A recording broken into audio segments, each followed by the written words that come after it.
our leader, the party leader of ODM,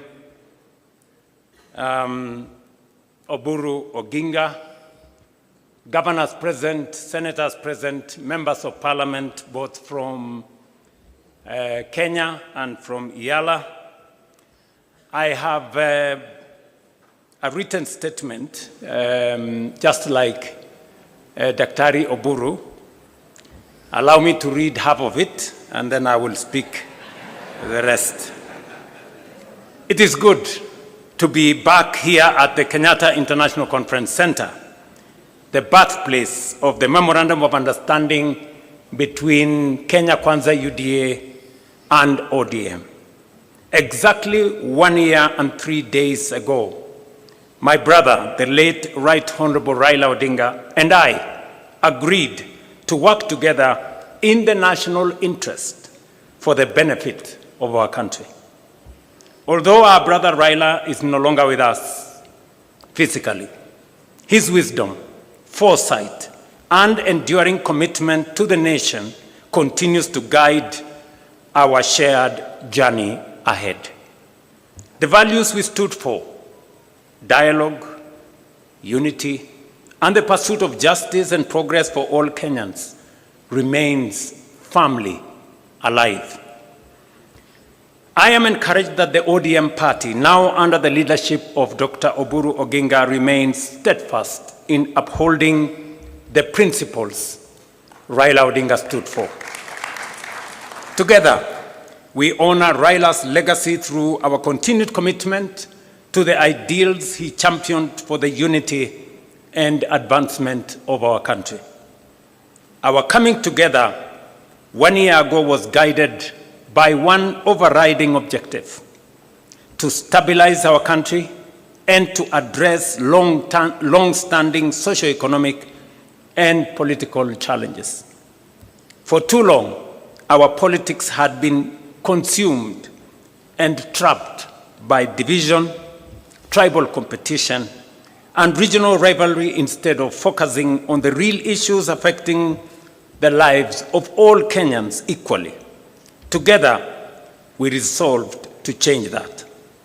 Today's joint parliamentary group meeting between the two parties is therefore significant, not only because it reflects the spirit of that agreement, but also because of the responsibility we carry as leaders to deliver on commitments made to the people of Kenya.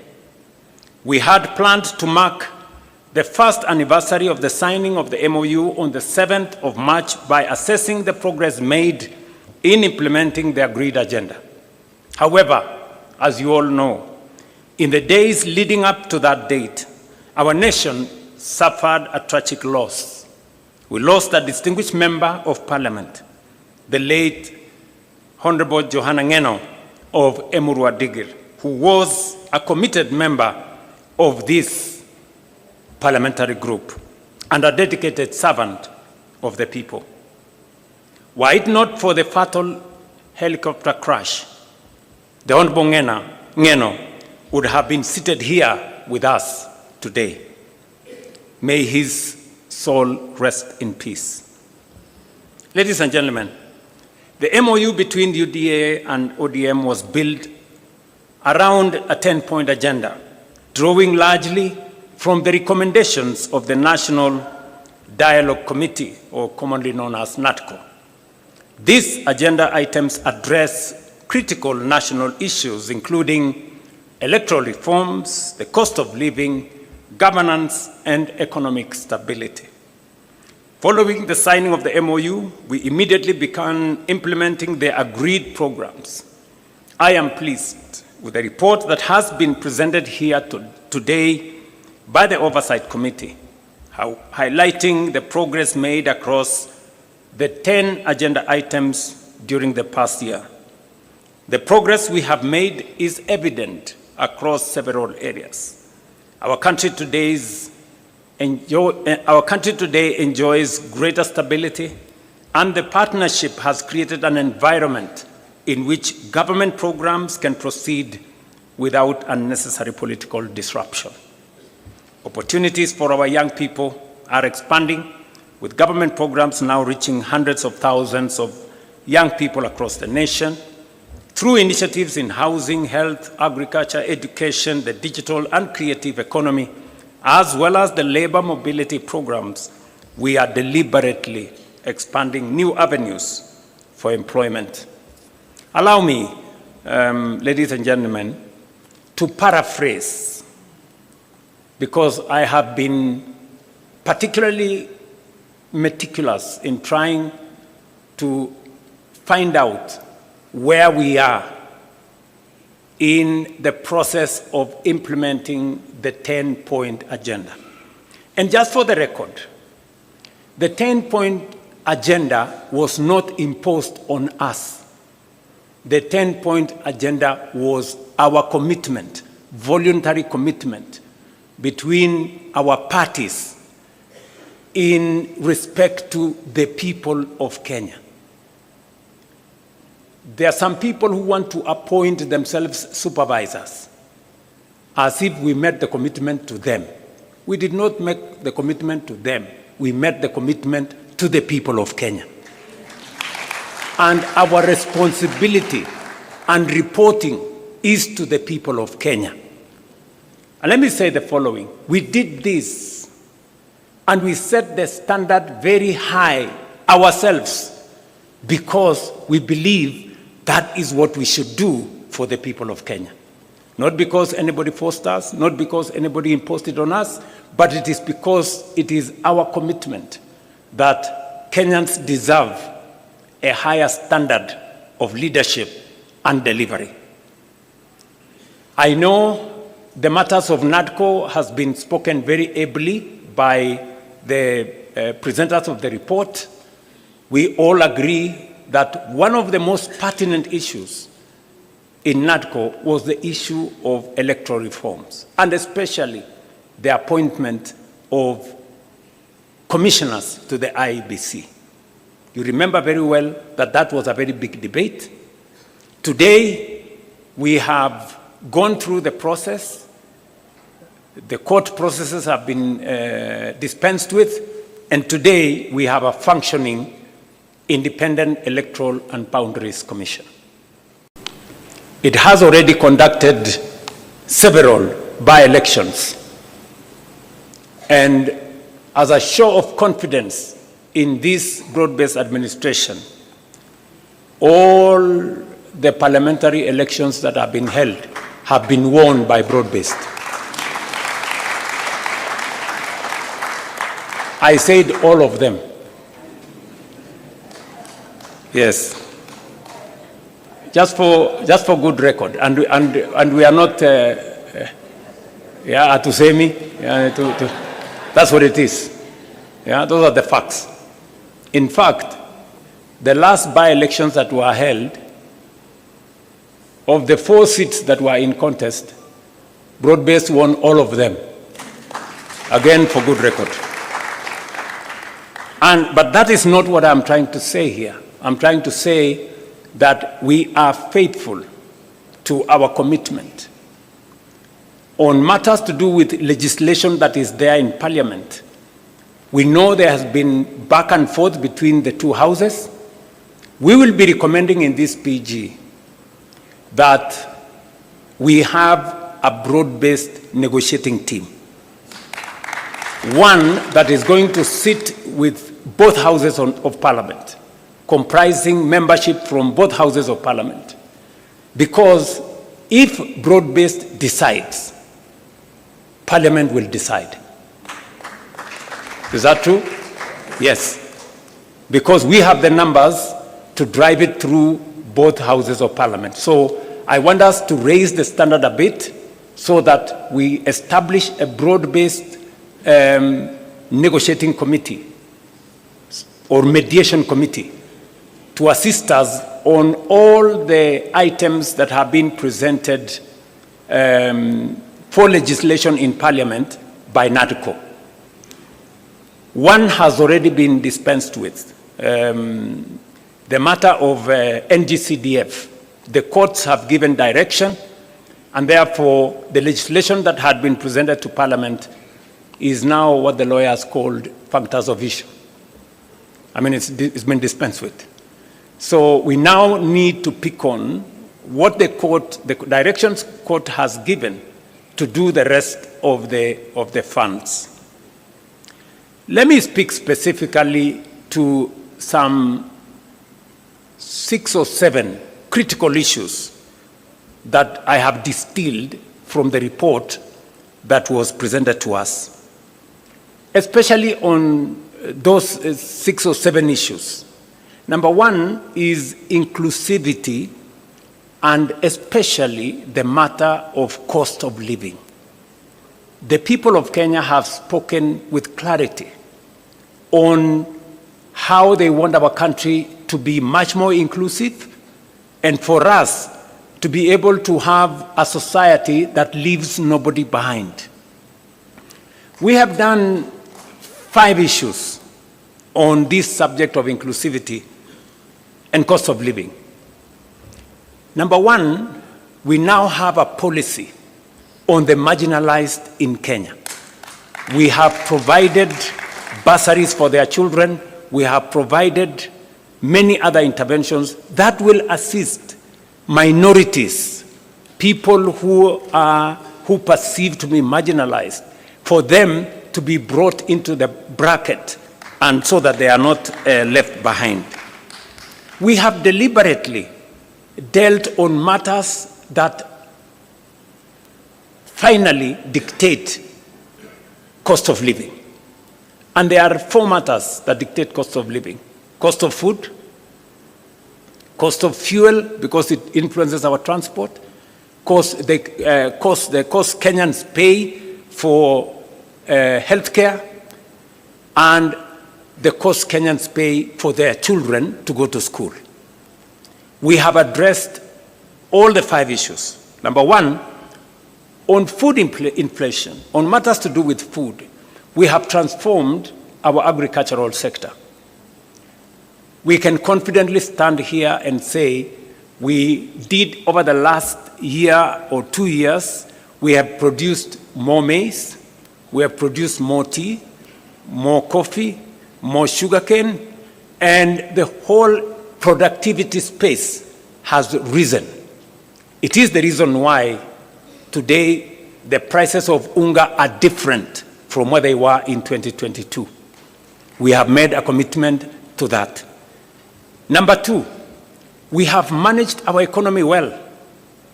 That is why fuel inflation has come down. Cost of fuel was 218 at some point per liter. It has come down by almost 30%.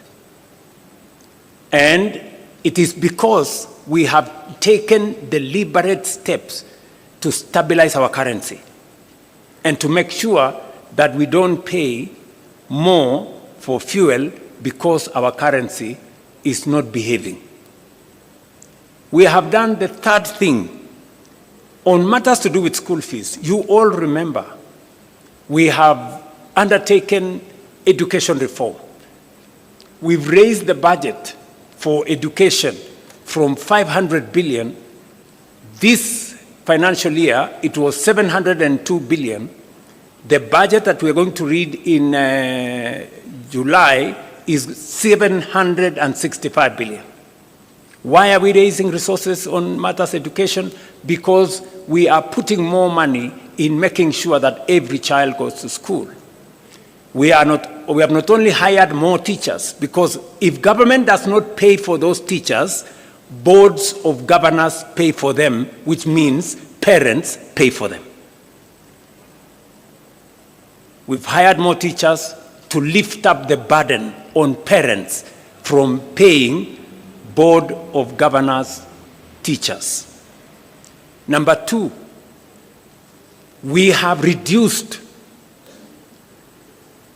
fees for our university and TVET institutions by between 10 and 40%. The committees on education are here. We have also, as of this week, reduced the fees for our TVET institutions from 105,000 per year to now a standardized 67,000 per year.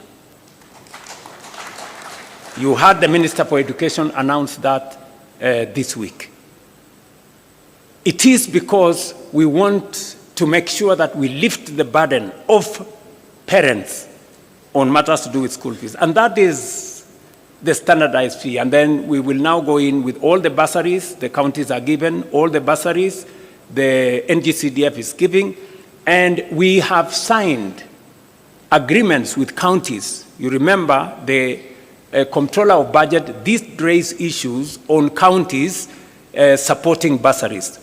The Ministry of Education has signed with all the counties.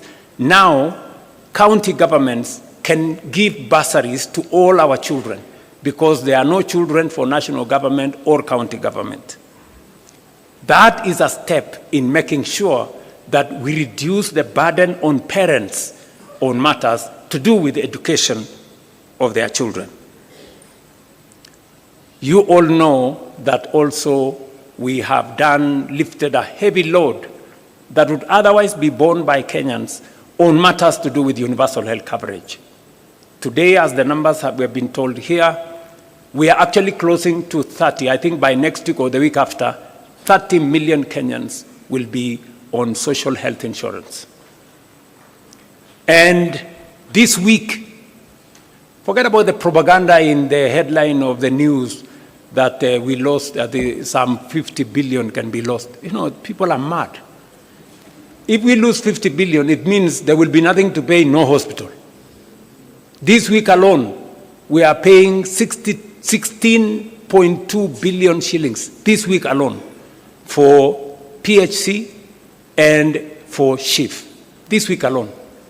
We are paying the highest amounts of money to any hospital that has ever been paid under any other administration or under any other program. That is the reality. That is a fact.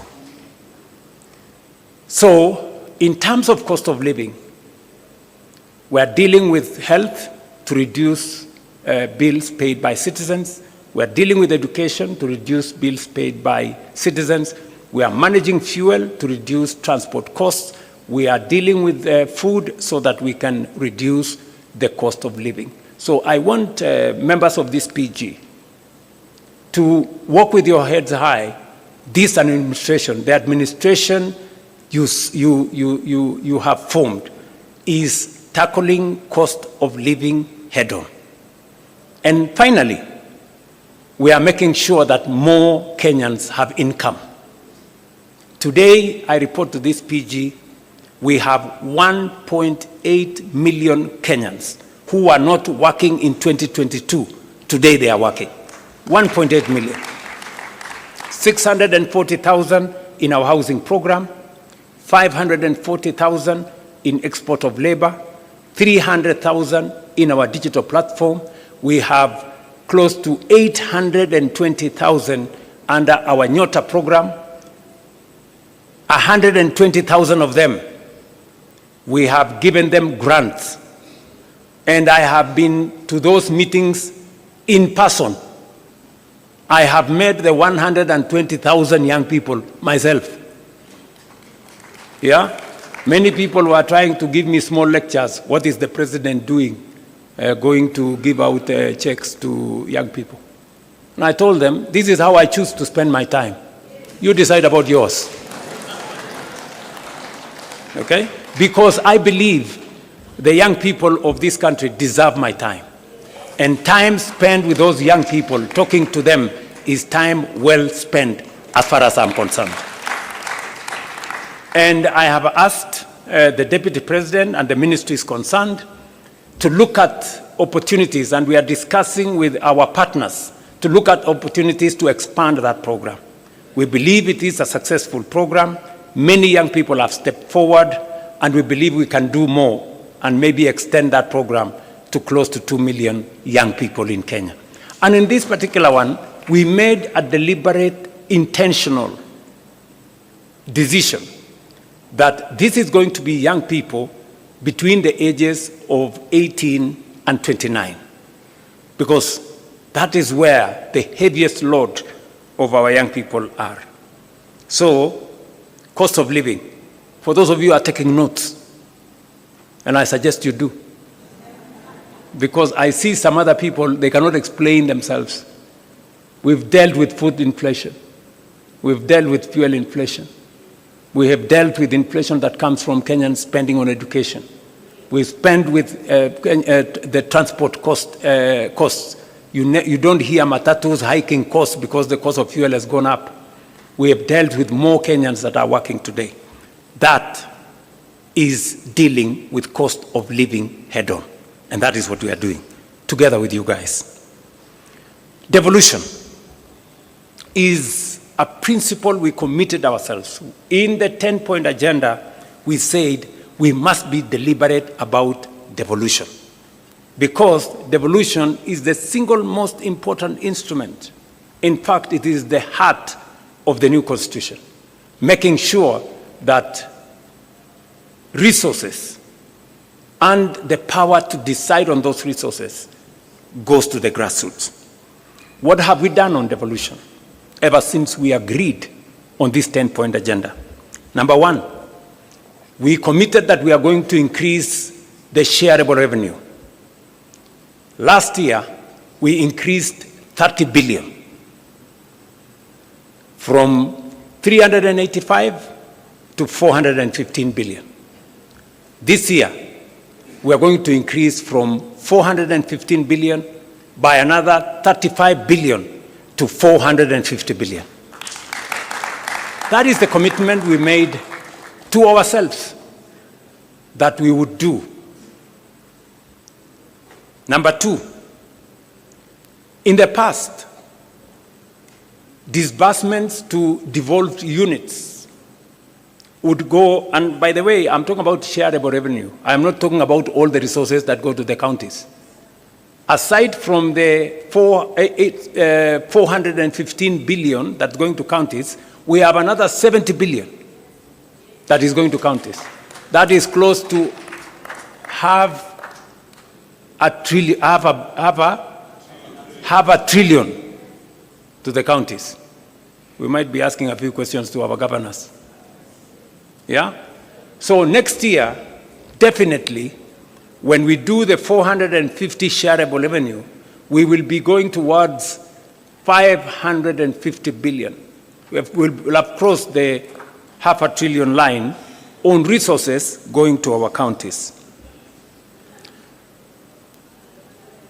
Number two, and so that before Anyang' Nyong'o tells us we do more, yeah? and we are going to do more. In the past, money meant for devolution, some of it would be carried over to the next year because not all the monies were disbursed. I stand here today.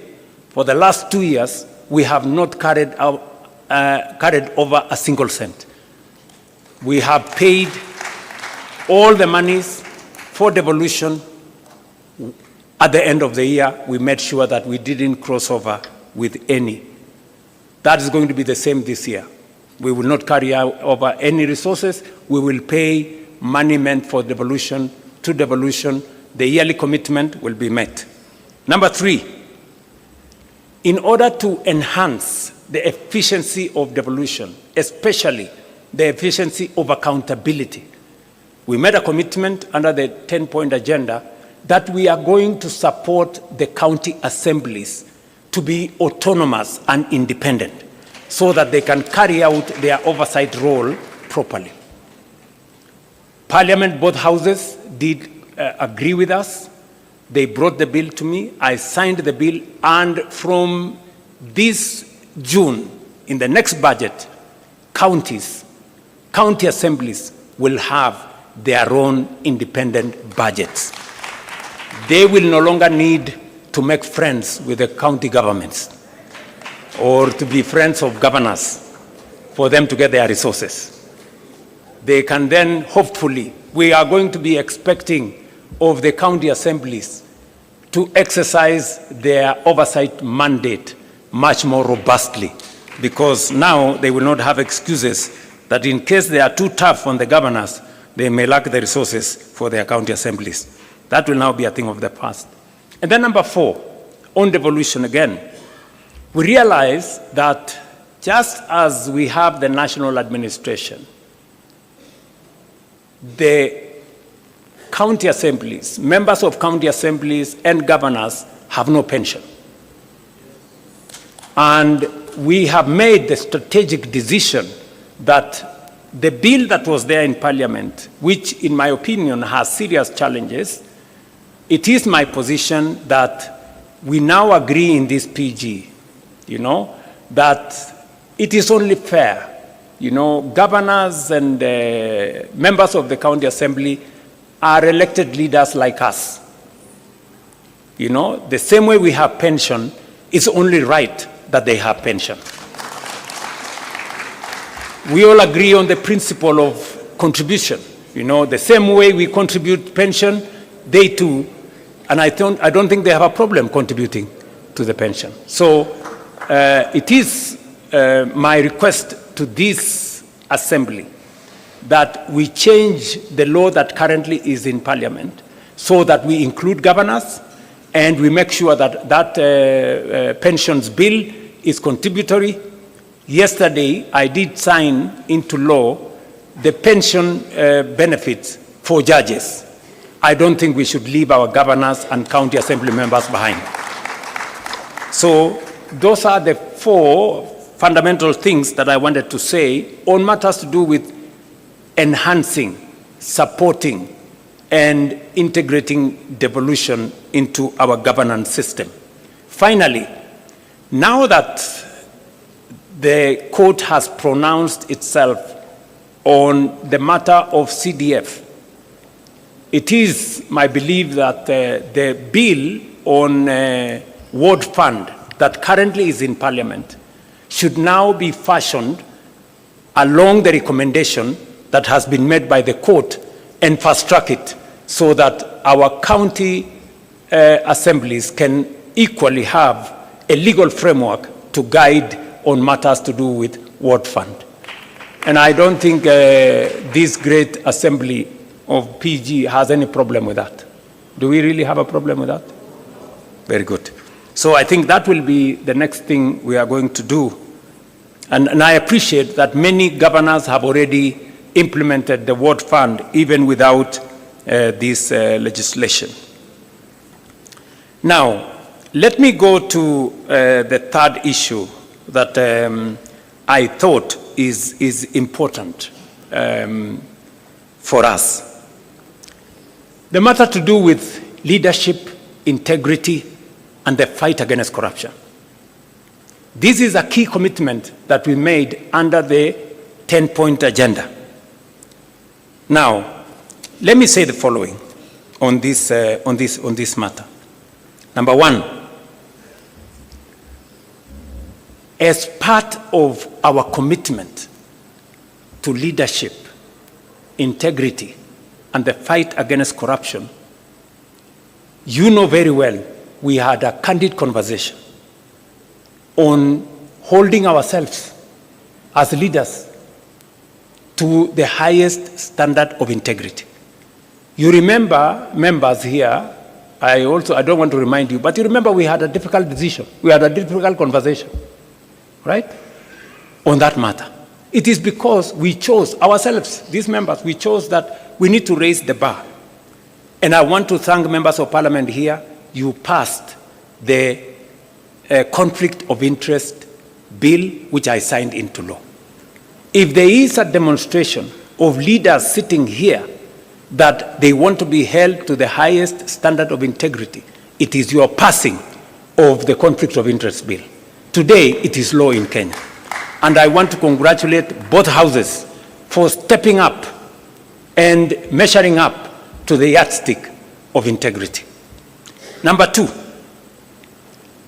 we have taken the deliberate decision that to eliminate corruption, to remove inefficiency, we must digitize all government services. Today, from 320 government services in 2022, we have 30,000 government services digitized. That has significantly eliminated bottlenecks. E-Citizen today collects more than 1 billion shillings every day. It is a platform that is traceable. It is a platform that's accountable. The old system where people were paying cash and paying through checks and paying through corners and paying through pay bills, we have stopped.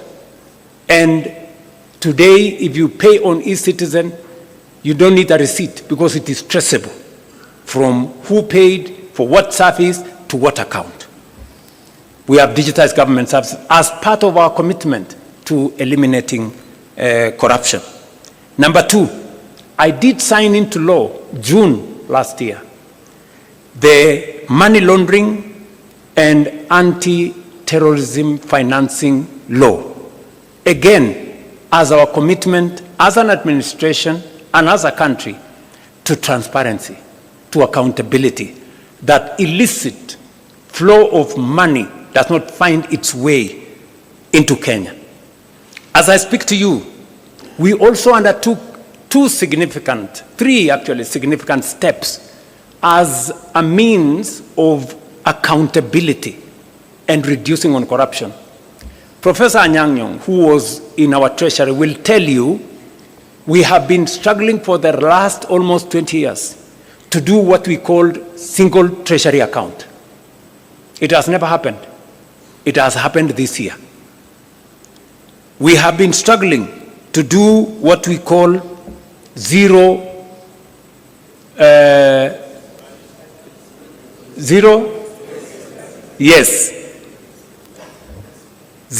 budgeting, meaning that we eliminate confusion.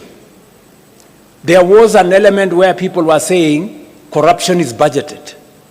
This time round, we are introducing greater accountability on budgeting to make sure that for every budget, every year we bring it to zero. We know what was achieved, what was not achieved, and then we plan again.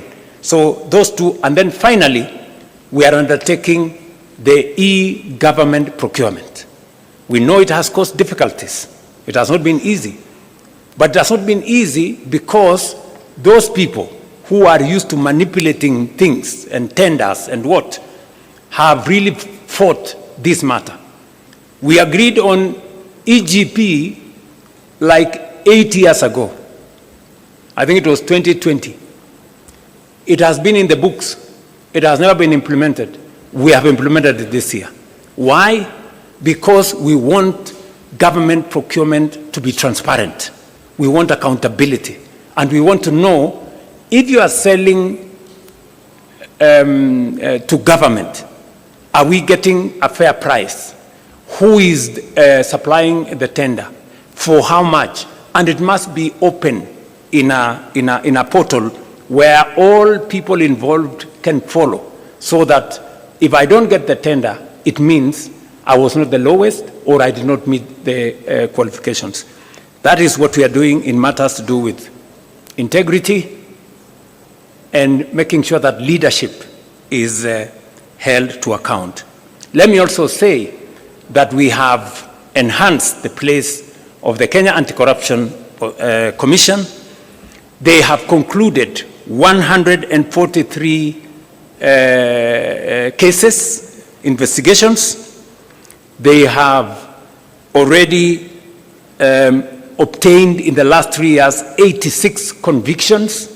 And because we have always been told convictions is a challenge, we have achieved 86 convictions, and especially we have enhanced their capacity to seize assets.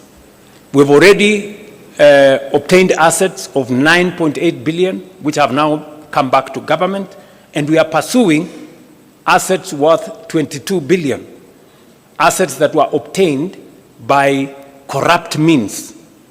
And we say those assets must be surrendered to the government of Kenya. On the fourth item that I wanted to speak to is on the matter of debt. In fact, if you look at the 10-point agenda, there was a bullet, standalone, national debt. The national debt has been a very big challenge to Kenya. In fact, debt almost brought our country to its knees. You heard what Professor Kidure said, that in 2022, there were 6 countries that everybody believed in the world they were going to default on their foreign financial obligations. One of them was Kenya. And why was Kenya there? Because we had the highest, the largest Eurobond of $2 billion. And I remember my good friend John Buddy saying, I mean, this debt was there, everybody knew it was coming up, and nobody was doing something about it. You know, we were just waiting. And so the first thing when we came into office, we said we can't. This country cannot default because many people don't understand the consequences of a country defaulting on its foreign obligations. It just turns your economy into something else. Just look at what happened in one of our neighboring countries. I don't want to mention names. When they defaulted, their currency was devalued by 100%. Just imagine Kenya's currency moving from 120 to 240. Would we have a country left here? And you know, there were very many people who were persuaded that the Kenya currency was going to go to 200. In fact, I remember speaking to one of the bankers, who is no longer my friend, because he was among the people who, you know, imagined they were already piling up dollars because they imagined that when it gets to 200, they will make a killing. Unfortunately for them, they had to make losses because the 200 shilling dollar did not happen. So we had to intentionally deal with the debt. What have we done on matters to do with debt? Number one, we made sure that we did whatever it took. And I appreciate that I had to make some very difficult decisions for us to be able to escape that default. We had to cut down on spending by about 300 billion. We had to remove subsidies on unga. We had to remove subsidies on fuel. We had to eliminate, we had to stall some of our projects because we had to pull back from continuous borrowing. That's number one. Number two, we did not just avoid default. We now went into a plan on how do we reorganize our debt. How do we successfully negotiate our way? I can confidently, that's why we went to the market. We went to the market in February 2024. We went to the market in February 2025. We went to the market in October 2025, and we went to the market again this February. To do what? To do liability management. The debts that were due next year, we now have no debts due in 2027. We have a small debt due in 2028. Then we will go to 2037. We have reorganized our debt portfolio so that it doesn't threaten our fiscal sustainability. And I must thank John Mbadi and his team at Treasury. They have done a very commendable job. Muwapigie makofi. We have also engaged some of our lenders. I do not want to mention names. I have had to go and sit with some of the lenders and tell them, guys, some of these loans, the repayment is too steep for us. You know, some of the interest rates you are charging us are very high. And we have successfully managed to reduce some of the interest rates. We have managed to change some of the structure of the debt so that instead of too much upfront payment, we have managed to negotiate to make them concessional. And today, I can confidently tell the country that we have avoided situations that would put a lot of strain in our budget. And number three, we have also decided that we are going to be innovative. We are going to be creative in how we do public assets. It is no longer tenable for us to continue borrowing. That is why we have said we are not taking any borrowing resources unless it is absolutely necessary. I see some people say there has been a disagreement between Kenya and the IMF. There is no disagreement. We have just agreed on what to do. We have agreed that if we need your money, we will come for it. If we don't need it, we will do with the resources we have. I mean, how does that amount to a disagreement? Are we together? Yes. I mean, is it wrong to be able to stand on your own and do your own stuff? Is that a weakness or a strength? Yes, to me, akili bwana. So, what have we done? We have decided to have alternative instruments of financing our development. We went the route of securitization. Many people told us, oh, you are going to do this. Because of securitization, and I must thank members of parliament, when I negotiated with you and I told you, guys, forgo these 7 shillings, it will help us raise money. We raised 175 billion shillings. We returned all the contractors to our roads. We paid them. Today, we have 6,000 kilometers of road going on in Kenya. We have 90% of our contractors are back on site, and new roads are now being contracted because we decided not to continuously depend on the budget. We looked for alternative instruments of financing our road infrastructure. We are doing the same with Talanta. We are doing the same. Look, when I say innovative, I was explaining today in the morning, how did we decide to finance Talanta? The sports fund has been a fund that has been there forever. That sports fund has not achieved much because you find a few, a small project there. Most of the money is lost. Another project there, some cabro in some place, some gate in some place. We decided that instead of spending this money with no accountability, let us consolidate it and do a big project. Today, and somebody was saying, oh, William Ruto has pledged for 15 years money from the sports fund. Yes, we have done it. But at least we have Talanta Stadium complete, standing here. Tell me, sports fund has been there for 20 years. Which other project has it done? Can you show me one project? At least I can show you what it's going to do for 15 years. Are we together? Yes, that's how innovation works. How are we building bombers?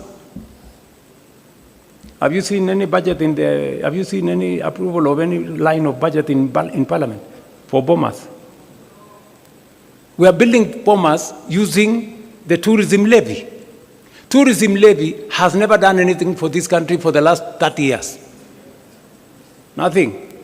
Kuna kitu mara sijui nini naenda kusponsor kitu moja hapo, naenda kusponsor pale, nagawiwa sijui waziri achukue pesa ngapi, sijui nani achukue pesa ngapi. Today, that money is building bombers.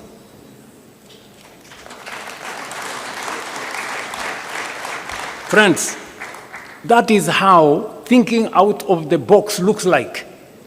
Kwani mlikuwa mnafikiri thinking out of the box ni kufanya kitu gani? If we had gone to borrow money to build all this, we would be in trouble, So we have decided to think outside the box. Securitization. We are discussing today proceeds from some of our mature assets. When we discussed about selling a stake in Kenya Pipeline, many people said, oh, you want to sell the family jewel, or you want to sell this. We've done privatization before. We privatized Kenya Airways, we privatized KCB, we privatized Safaricom, we privatized I don't know which company. But today, we cannot account for the proceeds of that privatization. We are doing it differently. And that is why Parliament passed the National Infrastructure Fund. It is not an experiment, as I said yesterday. It is what other countries have done. It's what India has done. It's what the UK has done. It's what Ghana has done. It's what South Africa have done. And that is the way to the future. This morning, Leo, I rang the bell at Nairobi's Securities Exchange, and we collected 106 billion from the sale of our stake in Kenya Pipeline IPO. And we are going to put that money in the National Infrastructure Fund.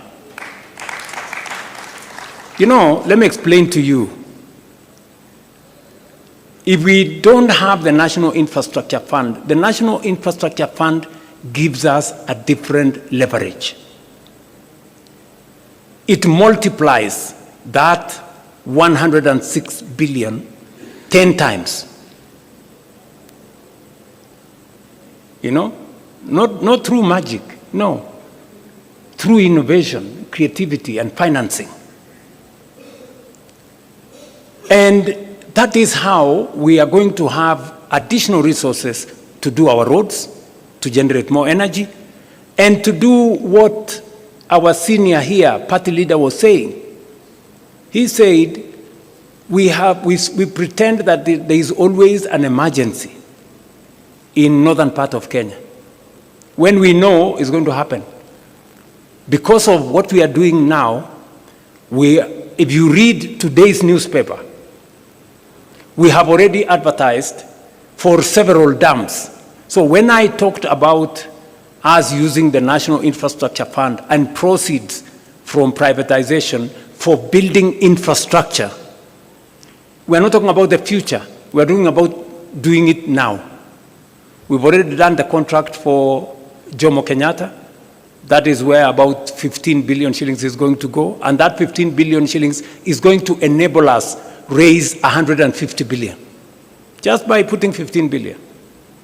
It's the same thing we are going to do with the dams. If you check today, we have already advertised several dams, because that is how we are going to cure the problem of food insecurity.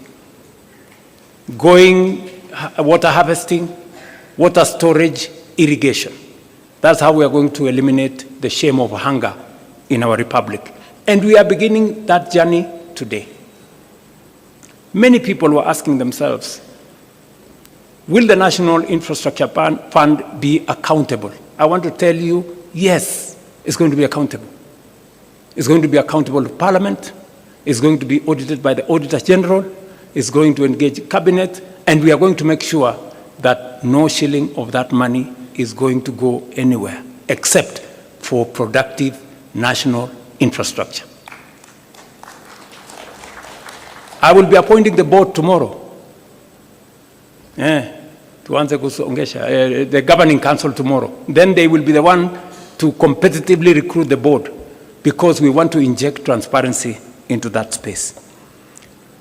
I was saying this in reference to debt, how we are dealing with debt, and how we want to make debt not a threat to the Republic of Kenya.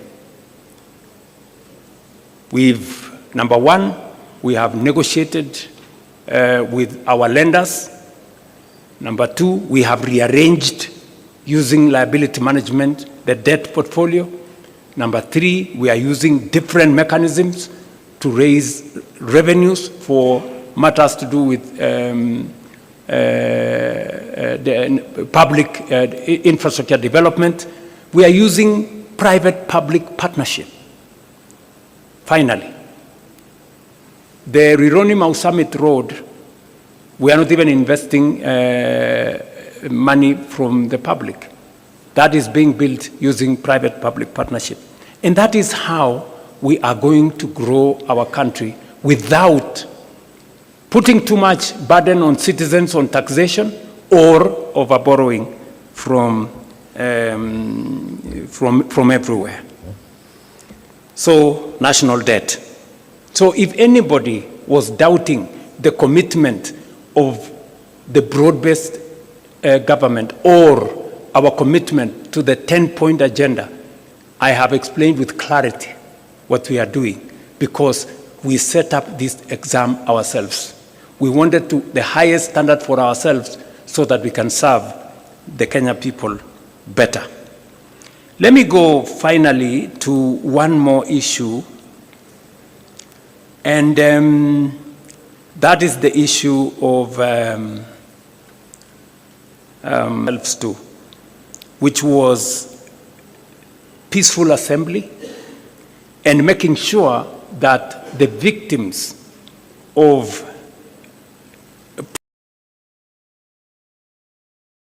although we have been told here, and it is correct by the party leader of ODM, that you can never compensate life, but you can do something about it.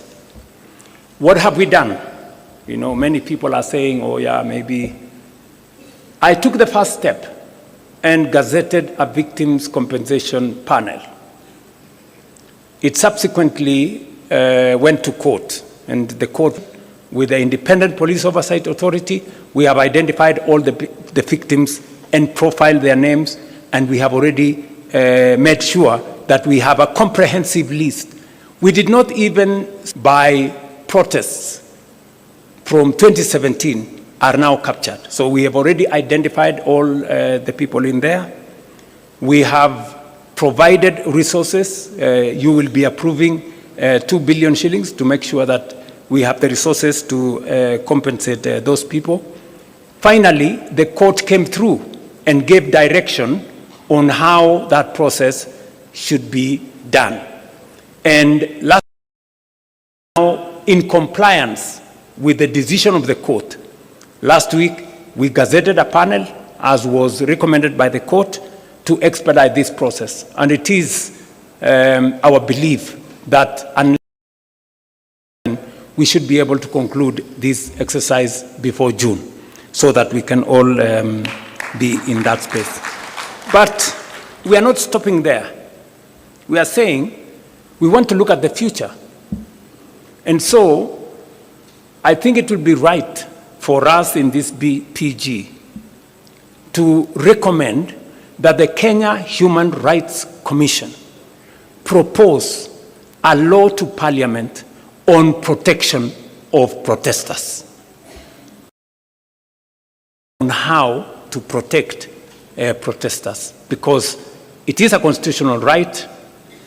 We do not want to propose the law from the executive side of government. Conclude by saying that aside from that, we have facilitated the independence in breach are held to account. As I speak to you today, 35 cases have been successful, have been convicted. As I talk to you, we have another 30 cases that are undergoing disciplinary action in the police, and the process is ongoing. We have implored on the Police Oversight Authority to appropriate this mandate as efficiently as they can, so that we can all move together in that same direction. On matters to do with the rule of law, I think it was explained to us here with a lot of clarity. Number one, we are facilitating the courts to make sure that they have the human capital to deliver on this mandate. I did swear in 11 judges of court. We have provided the resources for that. We did provide also resources for the mobility of our judicial officers. They wanted some vehicles. We have provided the resources for them. They wanted the resources to do e-filing across the country. We have provided resources for them. And yesterday, as I said, with the passage of Parliament of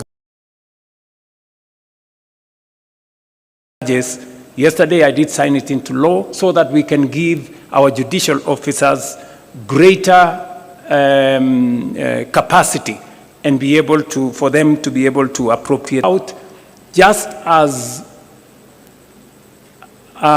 summary of the items that we are engaged in as an administration. And we are not doing this to satisfy the 10-point agenda. No, we are doing this because and because we made a commitment, not by force, but because we wanted to do it. And I am very confident that working with you, we will find the way into the future together. Some initiatives have taken longer due to parliamentary and other judicial procedures. We must now accelerate the passage of the laws that are there in Parliament. And I do fast track whatever is remaining of the 10-point agenda. I know the committee, the Oversight Committee, have requested us. They have done a great job. I think it's only fair that we extend that by 60 days. I don't know whether that is agreeable to members here. Will as many as of that opinion say aye? Aye. Will as many of the contrary opinion don't say? So I think it is so extended. And finally, I want to secure your concurrence that we ask the leadership of Parliament to, do we agree that we establish a broad-based mediation committee? I put the question. Will as many as of that opinion that we establish a broad-based mediation committee say aye? Aye. Will as many as of the contrary opinion shut up? Namaze. Okay, so I think that is that. And finally, I want to request that with where we have reached, I don't know whether this is the right point for us to say this. Where we have reached in the consultation, I will maybe want to ask the leadership to come and read for us the summary of what we have achieved. But let me say the following, because following consultations between the party leader of ODM and myself, on behalf of all of us, the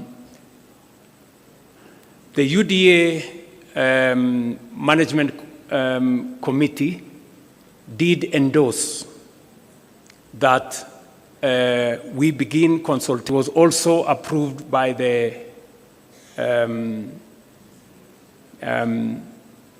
National Executive Committee of UDA, and it was also approved by the National Governing Council of UDA. The same happened for ODM. There was, I think, a meeting of the Management Committee of ODM, NEC, and also the other organs. It is my proposal that this PG endorses what was agreed in the organs of ODM and in the organ as endorsed by this joint parliamentary group. I don't know whether that is a good place for me to put the question. I therefore put a question that as many as of the opinion that they agree with the decisions of the organs of ODM and the organs of UDA, the process of engagement between our two formations, as many as of those who agree with the decisions of the organs of the, as many as of contrary opinion say something? Nothing. Okay, they said nothing. The ayes have it. I don't know whether there is another matter. Yes, there is a final matter. Just hold on, Chair. Matter that it is my request and that of the party leader of ODM that as a way of now progressing our consultations in line with the authority given to us by the organs of the party, that this PG endorses the formation of a technical committee to now take the process forward of 4 members from ODM and 4 members from UDA to craft for the party leader of ODM and myself the future, as recommended by the party organs of the two formations. And we want to ask this PG to agree that we form a technical committee of 4 members each from UDA and ODM to take this process forward. As many as of that opinion say aye. Many as of a contrary opinion, if they want to say something, they have nothing to say. Okay, the ayes have it. Okay, it is, I think for good record, we should say the ayes have it. I did secure his concurrence that I undertake this exercise. So I want to say thank you very much. I know now the other processes to the rest of the people. Yes, yes? You want to say something? Are you sure you want to say something?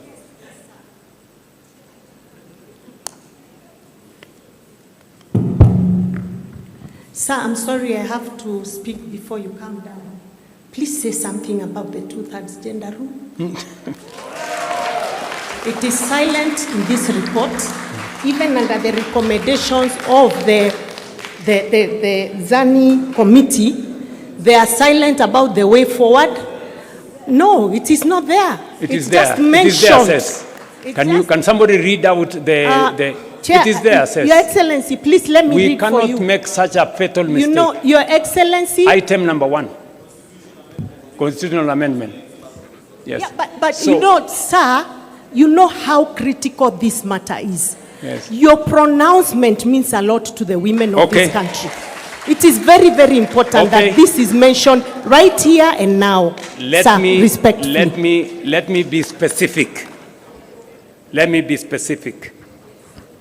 Part of the reason why we believe there is need for a broad-based mediation committee is because the constitutional amendments that have been proposed, including that specific one on 2/3 gender rule, we need as a broad-based to agree on a common position, both in the National Assembly and the Senate.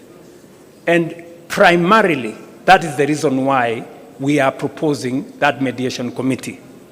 And we all agree in this PG that we are in support, at least Party Leader Oburu Oginga and myself support 100% the matter of the 2/3 gender rule, and this parliamentary group in its entirety, without any exceptions, support the 2-gender rule. Will as 2/3 gender rule. Will as many as of that opinion say aye? Aye. Honestly says, we are all in. Yeah, we are all in. So thank you very much.